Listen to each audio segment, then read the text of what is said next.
Everyone, welcome to my academy. आज के इस वीडियो में हम बात करने वाले हैं ब्लू फ्लैग टैग के बारे में। हाल ही में ब्लू फ्लैग टैग 2 राज्यों को दिया गया है। ओके, इसलिए ये इम्पोर्टेंट हो जाता है। एंड आज के इस वीडियो में हम बात करने वाले हैं कि ये जो ब्लू फ्लैग टैग है ये क्या है। ओके, एंड अगर किसी राज्य को ब्लू फ्लैग मतलब किसी बीच को अगर ब्लू फ्लैग टैग दिया जाता है तो इस चीज का महत्व क्या है। ओके, एंड साथ ही हम बात करेंगे कि ये जो ब्लू फ्लैग टैग है ये किस संस्था के द्वारा दिया जाता है। ओके, और इस संस्था के द्वारा जो ब्लू फ्लैग टैग दिया जाता है इससे लाभ क्या है, क्या लाभ होगा यदि किसी बीच को ब्लू फ्लैग टैग मिला है तो। ओके, तो आइए स्टार्ट करते हैं हम आज के इस वीडियो को। सबसे पहले हम बात करेंगे कि ब्लू फ्लैग टैग आखिर है क्या। ओके, क्यों दिया जाता है और क्या है और इसका महत्व क्या है, इस पर भी हम बात करेंगे। ओके, तो सबसे पहले बात कर लेते हैं कि संदर्भ क्या है। ये जो आज हमने टॉपिक इसको लिया है ये आपके एग्जाम के पॉइंट ऑफ व्यू से कैसे इंपॉर्टेंट है। ओके, देखिए जब भी कोई इंडिया को कोई नेशनल इंटरनेशनल कोई अपनी स्थिति सुधारने के लिए या तो कोई टैग, कोई सर्टिफिकेशन या फिर कोई ऐसी उपलब्धि प्राप्त होती है, ओके, तो ये आपके एग्जाम के पॉइंट ऑफ व्यू से भी इंपॉर्टेंट हो जाता है। तो इसीलिए आज हम बात करने वाले हैं ब्लू टैग के बारे में। ओके, तो बात करें जो ब्लू फ्लैग टैग जो प्रमाणन है ये एक तरीके का प्रमाण पत्र है जो कि किसी भी बीज को दिया जाता है। क्यों दिया जाता है, ये किसी भी बीज को वहाँ की स्वच्छता के लिए, वहाँ की जो आसपास की जो स्वच्छता है, सफाई है, उसको देखते हुए ये टैग दिया जाता है। ओके, तो ये जो ब्लू टैग प्रमाणन है विश्व स्तर पर मान्यता प्राप्त इको लेवल है जो कि 13 कड़े मानकों पर खरा उतरने के बाद प्रदान किया जाता है। ओके, और ये आधार क्या होंगे, ये 4 आधार होते हैं। कौन कौन से, एक तो पर्यावरण शिक्षा, ओके, सूचना, स्नान के पानी की गुणवत्ता, पर्यावरणीय प्रबंधन और संरक्षण और समुद्री तटों में सुरक्षा और सेवाओं के लिए दिया जाता है। ओके, ये इसके मानदंड है जिसके आधार पर किसी भी बीच को ब्लू फ्लैग टैग या ब्लू फ्लैग प्रमाणन दिया जाता है। ओके, तो जो ब्लू फ्लैग जो है ये बीच के एक जो इको टूरिज्म मॉडल है, जो पर्यटकों को समुद्र तट पर जाने वाले जो सैलानी होते हैं, जो पर्यटक होते हैं, जो समुद्र तटों पर घूमने के लिए जाते हैं, ओके, स्वच्छता और स्वच्छ नहाने के पानी सुविधाएं, एक सुरक्षित और स्वस्थ वातावरण क्षेत्र का सतत विकास प्रदान करने के लिए प्रयास करता है, उस बीच को ये ब्लू फ्लैग टैग दिया जाता है।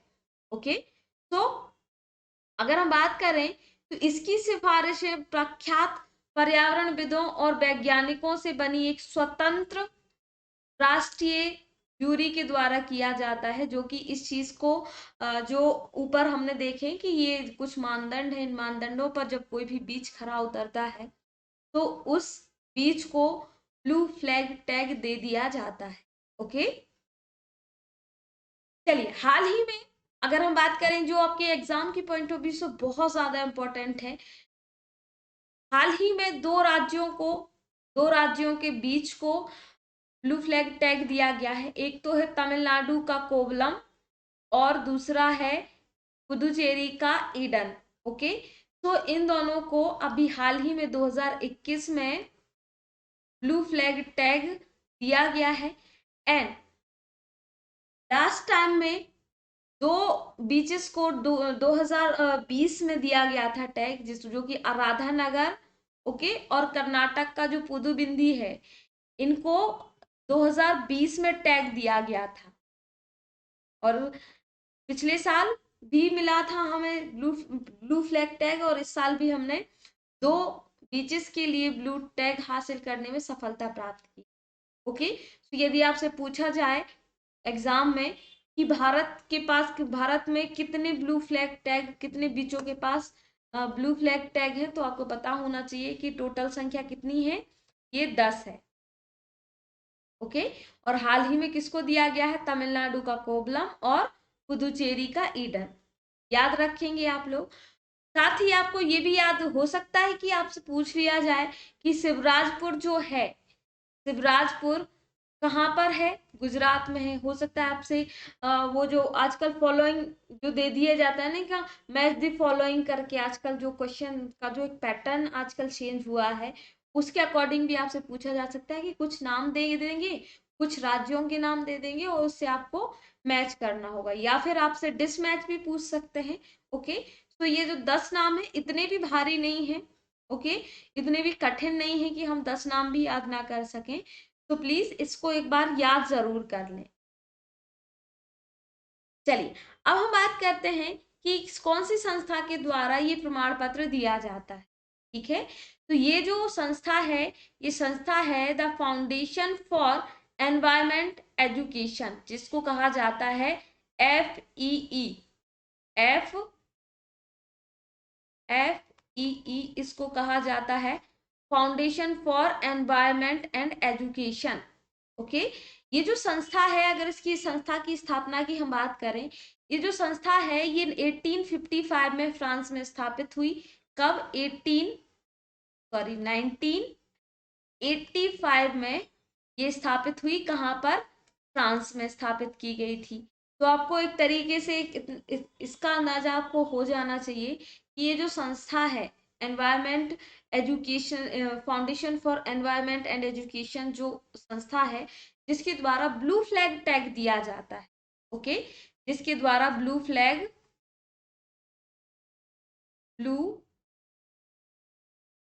टैग दिया जाता है, ये संस्था कहाँ की है, ये फ्रांस की संस्था है, जिसको स्थापित किया गया था 1985 में। ओके, एंड इसने 1987 में यूरोप से अपना कार्य शुरू किया, मतलब ये 1987 से ब्लू फ्लैग देने का इसने काम शुरू किया। कब से जारी किया जा रहा है, 1987 से, इसमें कंफ्यूज बिल्कुल नहीं होना है। अगर पूछा जाए कि foundation for environment education FEE की स्थापना कब की गई, तो आपका आंसर होना चाहिए 1985। एंड अगर पूछा जाए कि इसने कब से अपना कार्य शुरू किया, तो आपका आंसर होना चाहिए 1987। ओके, अब बात करते हैं कि अगर किसी संस्था को ब्लू फ्लैग टैग मिल जाता है, ठीक है, मान लीजिए किसी संस्था को, मान लो कि हमारे यहाँ जो तमिलनाडु में हाल ही में और जो केरल का जो हाल ही में ब्लू फ्लैग टैग प्राप्त करने वाले जो बीच बने हैं, ये मिलने से फायदा क्या होगा। ठीक है, तो ये जो ब्लू फ्लैग है, ये मिल जाने के बाद से बाद देशों के समुद्री तट भी अंतरराष्ट्रीय मानकों के हिसाब से तय किए जाते हैं। ठीक है, अंतरराष्ट्रीय मानकों के अंतर्गत आने लग जाते हैं ये जो समुद्री तट हैं। दूसरा, उसके बाद जो लोग अभी तक विदेशों में समुद्र किनारे घूमने के लिए और टहलने के लिए जाते थे, वो यहाँ पर भी उनका आनंद ले सकेंगे। ओके, मान लीजिए कि होता है ना कि कुछ लोगों को बड़ा घूमने का शौक होता है, बीचेस देखने जाते हैं लोग, जाते हैं ना, गोवा देखने जाते हैं, समुद्र तट ही देखने जाते हैं ना। ओके, तो ऐसे ही जो जिन लोगों को समुद्र समुद्र तट में घूमने का बड़ा शौक होता है, तो एक उनका एक डेस्टिनेशन ये भी बन जाता है। ओके, उनके दिमाग में एक ये भी आ जाता है कि चलो इस जगह पे भी चलते हैं, क्योंकि यहाँ का एनवायरनमेंट अच्छा है, यहाँ पर पॉल्यूशन कम है, बाकी जो सुविधाएं हैं यहाँ पे ज़्यादा अच्छी हैं, तो लोग यहाँ जाना ज़्यादा प्रेफर करने लगे। ओके, तो इससे फायदा क्या होगा, मान लो ज्यादा ज्यादा ज्यादा लोग घूमने आएंगे किसी भी बीच पे, तो फायदा क्या होगा, फायदा ये होगा कि जब लोग घूमने आएंगे तो वो जो स्थल है एक पर्यटक स्थल के रूप में जाना जाने लग जाए। और जब भी कोई कंट्री हम अगर बात करें, तो अगर पर्यटन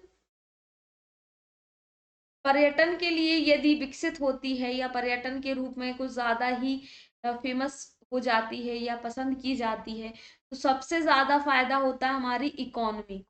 ठीक है, हमारी जो अर्थव्यवस्था है,